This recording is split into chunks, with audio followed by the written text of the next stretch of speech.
Oke, kita mulai. Sebelum saya masuk ke materi, saya ingin bertanya kepada bapak-bapak dan ibu-ibu di sini ya. Bapak-bapak, ibu-ibu semua sehat? Pertanyaannya saya tambahkan. Bapak-bapak, ibu-ibu yang di sini semua sehat atau tidak sakit? Ini ada dua kalimat yang sepertinya sama tapi punya makna yang berbeda. Nanti insya Allah setelah nanti Bapak mendengarkan materi akan tahu bedanya antara sehat dan tidak sakit ya. Oke. Kenapa penyakit kronis sulit disembuhkan? Ada di sini yang sakit diabetes, Pak. Ada yang sakit hipertensi? Banyak ya. Asam urat lebih banyak pastinya, Bu ya. Kenapa penyakit tersebut sulit disembuhkan? Ada 3 jawaban Bapak Ibu sekalian. Monggo dicatat. Jawaban pertama, karena gaya hidup yang keliru.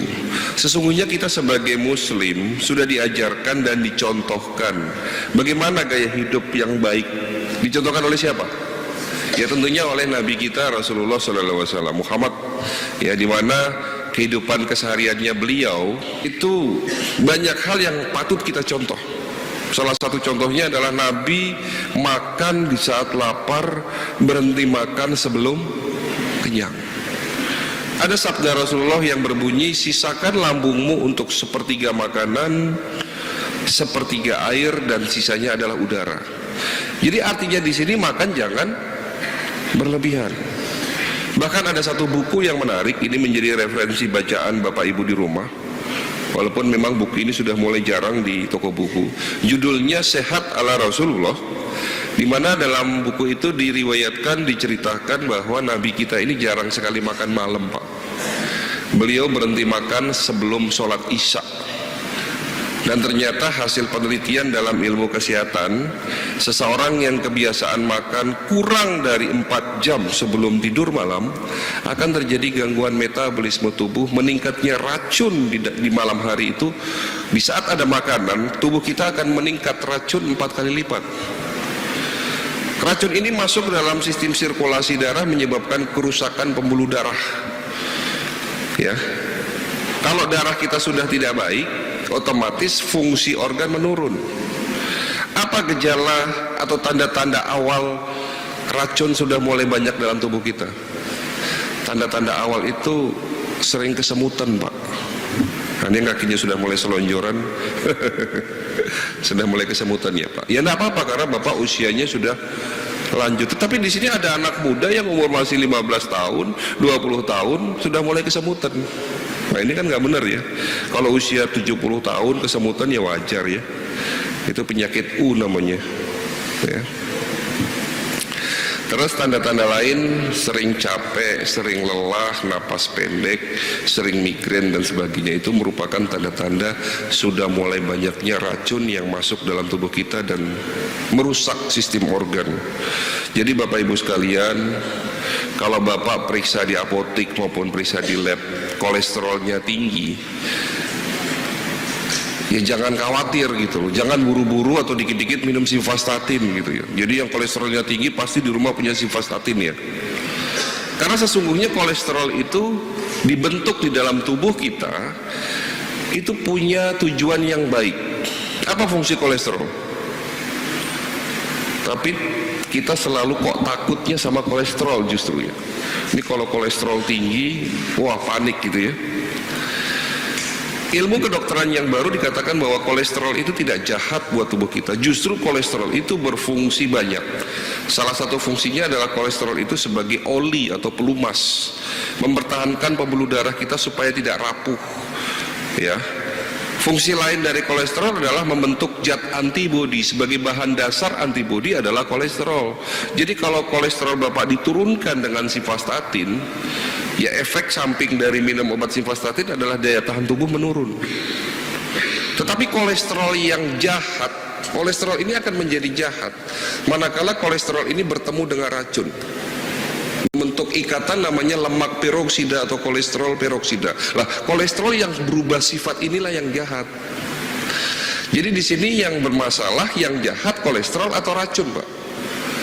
racun. Karena racun inilah yang merusak kolesterol, sehingga kolesterol ini berubah jahat, mengeras, mengendap, menyebabkan sumbatan pembuluh darah.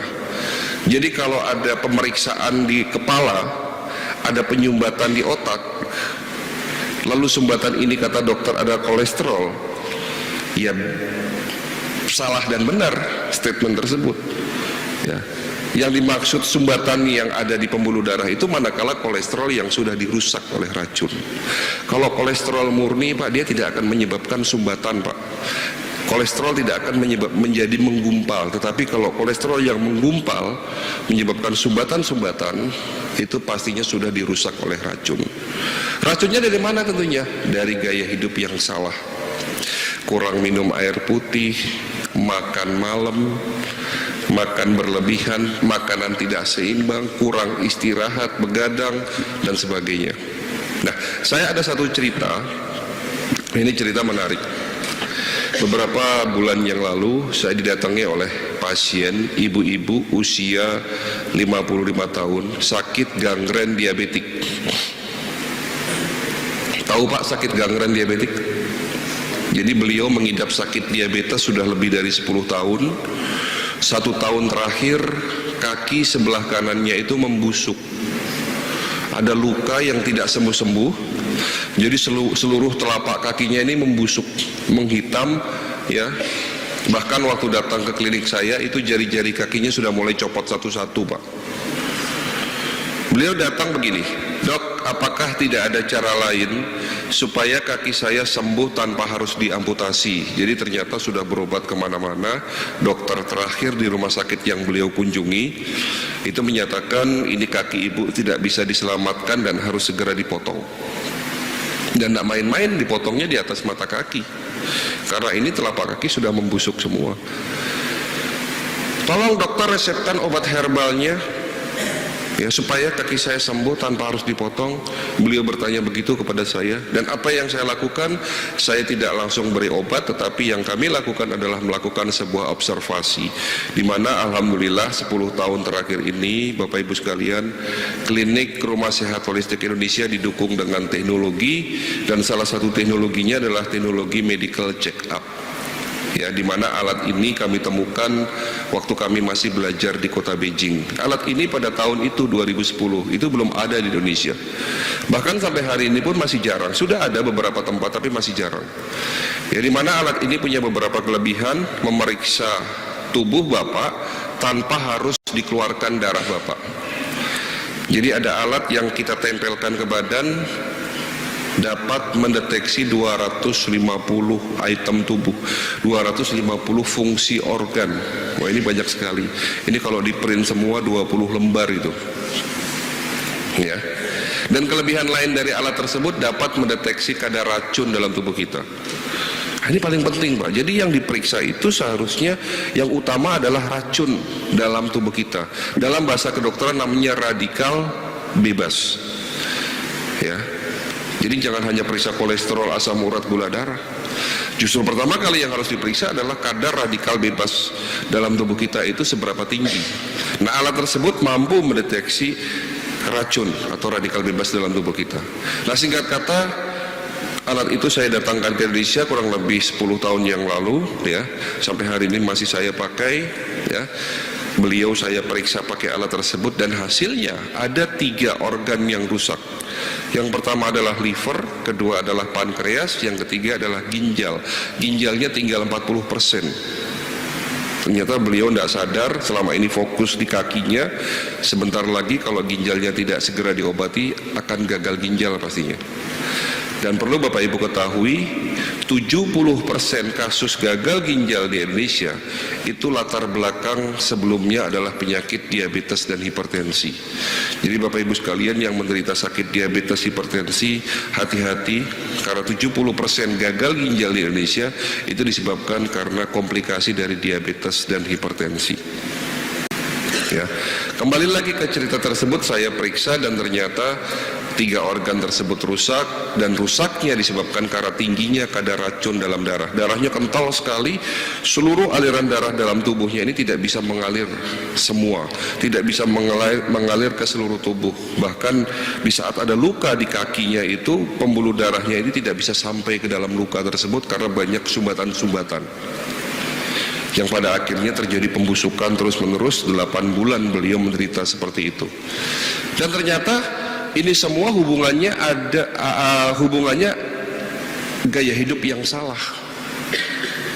Ya, setelah saya tanya lebih lanjut, beliau ngaku akhirnya, "Dok, iya, saya sakit seperti ini sepertinya karena memang dari kecil gaya hidup saya salah." Beliau suka makan malam, ngemil malam, goreng-gorengan, tepung-tepung selalu dimakan, kurang serat, buah-buahan dan sebagainya. Tapi yang satu yang membuat beliau sakit, beliau dari kecil tidak suka minum air putih. Ya, tubuh kita ini ibarat baju yang harus dicuci setiap hari. Setiap hari kita beraktivitas, setiap hari kita makan, menghasilkan sampah dalam tubuh kita. Sampah dalam tubuh kita ini harus segera dibilas, segera dibuang, dicuci tentunya dengan air putih. Ya. Jadi kalau tidak suka minum air putih, hati-hati ya, racunnya tidak bisa terbuang dalam tubuh, yang pada akhirnya racun inilah yang merusak tubuh kita. Jadi kesimpulan yang bisa kita ambil di sini adalah, jika kita sakit apapun Bapak divonis oleh dokter, apakah penyakit diabetes, sakit jantung, stroke, atau bahkan penyakit yang dianggap sepele sekalipun seperti asam urat, jangan sedikit-sedikit minum obat Bapak Ibu sekalian. Bukan berarti saya melarang Bapak Ibu sekalian minum obat-obat kimia. Bukan berarti saya melarang Bapak Ibu minum metformin bagi yang kena diabetes, bagi yang kena hipertensi pasti di rumah punya amlodipin. Saya tidak melarang, tetapi rubah dulu gaya hidup kita yang salah. Tentunya mengikuti anjuran-anjuran atau contoh-contoh yang sudah dikerjakan oleh Nabi kita. Ada satu tambahan lagi, tambahan ilmu buat